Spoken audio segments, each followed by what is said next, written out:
தந்தை மகன் தூயாவின் பெயராலே ஆமீன். மார்க் எழுதிய நற்செய்தி வாசகம் அதிகாரம் 4 இறை வசனங்கள் 1 முதல் 20 முடிய. அக்காலத்தில் இயேசு மீண்டும் கடலோரத்தில் கற்பிக்கத் தொடங்கினார். மாபெரும் மக்கள் கூட்டம் அவரிடம் ஒன்று கூடி வர அவர் கடலில் நின்ற ஒரு படகில் ஏறி அமர்ந்தார். திரண்டிருந்த மக்கள் அனைவரும் கடற்கரையில் இருந்தனர். அவர் உவமைகள் வாயிலாக பலவற்றை அவர்களுக்கு கற்பித்தார். அவர் அவர்களுக்கு கற்பித்தது: இதோ கேளுங்கள். விதைப்பவர் ஒருவர் விதைக்கச் சென்றார். அவர் விதைக்கும் பொழுது சில விதைகள் வழியோரம் விழுந்தன. பறவைகள் வந்து அவற்றை விழுங்கிவிட்டன. வேறு சில விதைகள் மிகுதியாக மண் இல்லா பாறை பகுதிகளில் விழுந்தன. அங்கே மண் ஆழமாக இல்லாததால் அவை விரைவில் முளைத்தன. ஆனால் கதிரவன் மேலே எழ அவை காய்ந்து வேர் இல்லாமையால் கருகி போயின. மற்றும் சில விதைகள் முட்செடிகளிடையே விழுந்தன. முட்செடிகள் வளர்ந்து அவற்றை நெருக்கி விடவே அவை விளைச்சலை கொடுக்கவில்லை. ஆனால் இன்னும் சில விதைகள் நல்ல நிலத்தில் விழுந்தன.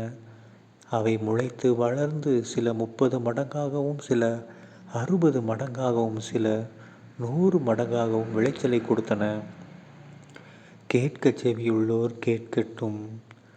அவர் தனிமையான இடத்தில் இருந்தபோது அவரை சூழ்ந்து இருந்தவர்கள் 12 சேர்ந்து கொண்டு உவமைகளை பற்றி அவரிடம் கேட்டார்கள். அதற்கு இயேசு அவர்களிடம், இறை ஆட்சியின் மறைபொருளை அறிய உங்களுக்கு கொடுத்து வைத்திருக்கிறது. புறம்பே இருக்கிறவர்களுக்கோ எல்லாம் உவமைகளாகவே இருக்கின்றன.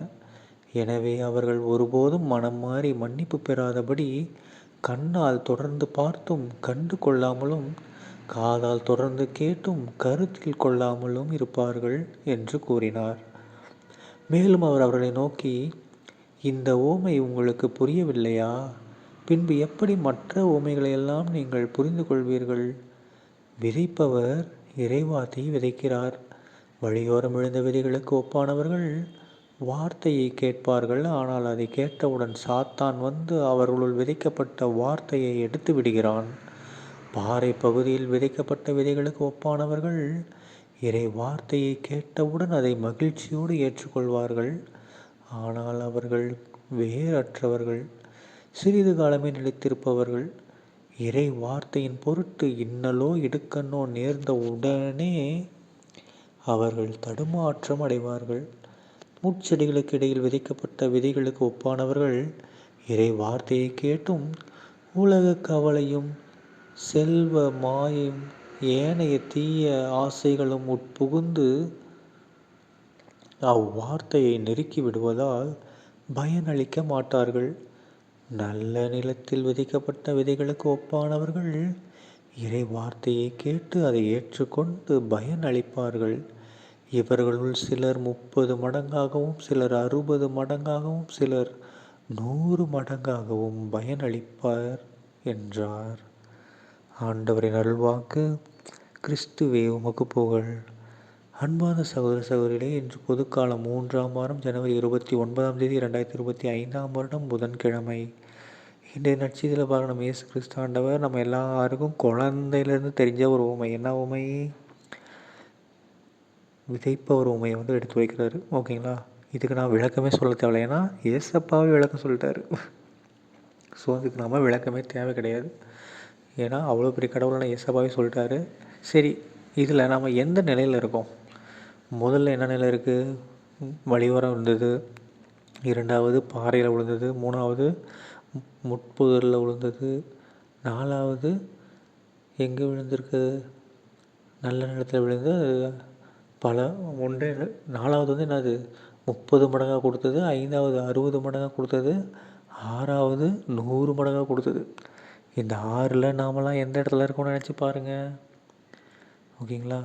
மேக்ஸிமம் நாம் எல்லாரும் 2வது 3வது இடத்துல இருப்போம். கரெக்டுங்களா? மற்ற மதத்தை சேர்ந்தவங்க தான் முதல் இடத்துல இருப்பாங்க. ஏன்னா அவங்களுக்கு அது தெரியாது, என்னன்னே புரியாது. ஸோ அவங்க ஒரு வேளை இதை பிடிக்காதவங்களாக இருக்கலாம். அவங்க அதனால் அதுவும் இல்லாமல் அவங்க கேட்க மாட்டாங்க.